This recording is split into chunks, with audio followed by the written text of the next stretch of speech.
दोस्तों हमारे आज के वीडियो का टॉपिक रहेगा यूजीसी नेट जीआरएफ। इसमें आज हम जान लेंगे कि नेट जीआरएफ क्या है, इसकी एलिजिबिलिटी क्या है, कौन कौन इस परीक्षा को दे सकता है, इसकी एज लिमिट क्या है, एग्ज़ाम फ़ीस क्या होती है, एग्ज़ाम पैटर्न क्या है, इसका सिलेबस क्या होता है और इसे पास आउट करने के लिए आपको कितने नंबर्स लाने होंगे। सीक्वेंसली इस टॉपिक को हम टच करेंगे। इससे पहले जानना ज़रूरी है कि नेट क्या है। नेट यानी नेशनल एलिजिबिलिटी टेस्ट और जीआरएफ यानी जूनियर रिसर्च फेलोशिप।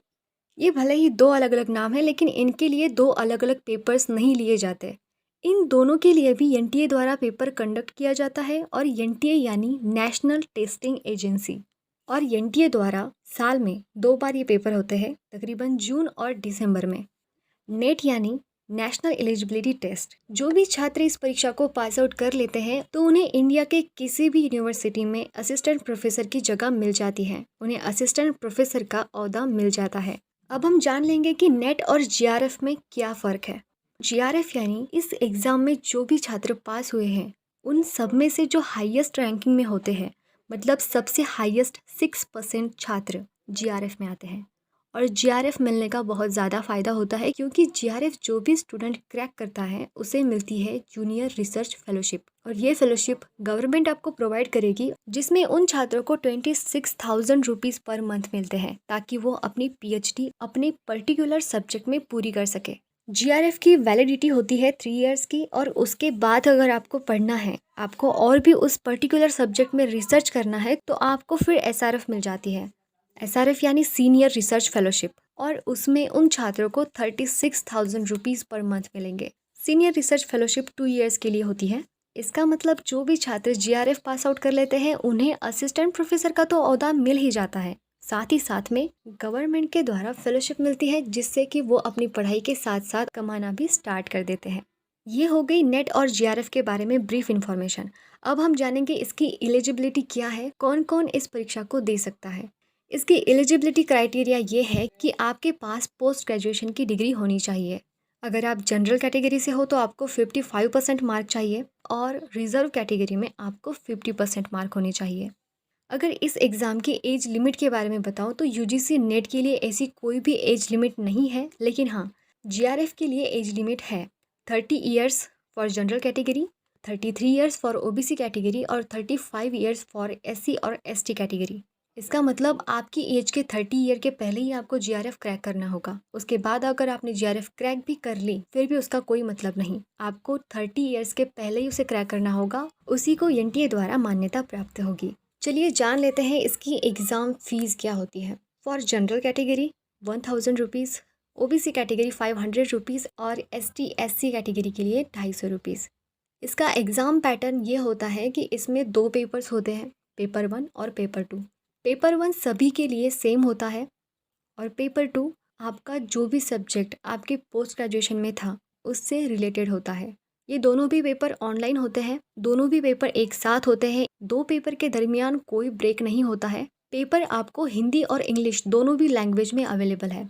ये आप पर डिपेंड करता है कि आप किस लैंग्वेज में कंफर्टेबल हो, वो आप चूज़ कर सकते हो। पेपर 1 में होते हैं 50 क्वेश्चंस, और 50 क्वेश्चंस के मार्क्स होते हैं 100। इसका मतलब पर क्वेश्चन पर 2 मार्क्स है। और पेपर 2 में होते हैं 100 क्वेश्चन, जिसके होते हैं 200 मार्क्स। पेपर 1 के लिए टाइमिंग होती है 1 आवर, और पेपर 2 के लिए टाइमिंग होती है 2 आवर। मतलब कुल मिलाकर इन दोनों पेपर के लिए आपको 3 आवर्स मिलते हैं, जिसमें आपको ये दोनों पेपर कंप्लीट करने होते हैं। हमारा अगला टॉपिक है सिलेबस। अब जबकि पेपर 1 सबके लिए सेम है, तो पेपर 1 के लिए सबका सिलेबस सेम ही रहेगा। सिर्फ आपका पेपर 2 जो है उसका सिलेबस अलग अलग रहेगा। जो भी आपका सब्जेक्ट पोस्ट ग्रेजुएशन में रहा होगा उससे रिलेटेड वो सिलेबस होगा। चलिए जान लेते हैं पेपर 1 का सिलेबस। इसमें कुल मिलाकर 10 टॉपिक्स होते हैं। सबसे पहला है टीचिंग एप्टीट्यूड, टीचिंग से रिलेटेड इसमें क्वेश्चन होंगे। रिसर्च एप्टीट्यूड, थर्ड है रीडिंग कॉम्प्रहेंशन, फोर्थ है कम्युनिकेशन, फिफ्थ है रीजनिंग इंक्लूडिंग मैथ्स, इसमें मैथ होगा। 6 है लॉजिकल रीजनिंग, इसमें लॉजिकल टाइप के क्वेश्चंस रहेंगे। बाद में है data interpretation, information and communication technology ICT, इसमें आपको कंप्यूटर से रिलेटेड सारी बातें पूछी जाएंगी। नेक्स्ट है पीपल एंड इन्वायरमेंट, और सबसे लास्ट है higher education system, government polity and administration. दोस्तों 2012 से लेकर आज तक यूजीसी नेट ने जितने भी पेपर कंडक्ट किए हैं पेपर 1 पर मैं वीडियोस लेकर आने वाली हूँ और उन वीडियोस में हम हर एक क्वेश्चन की डेप्थ में जाकर उसे समझेंगे, क्योंकि इस वजह से हमें ज़्यादा से ज़्यादा समझ में आ जाएगा कि एनटीए हमसे क्या पूछना चाहता है। और ये हमारी एग्ज़ाम क्रैक करने के लिए बहुत ज़रूरी है।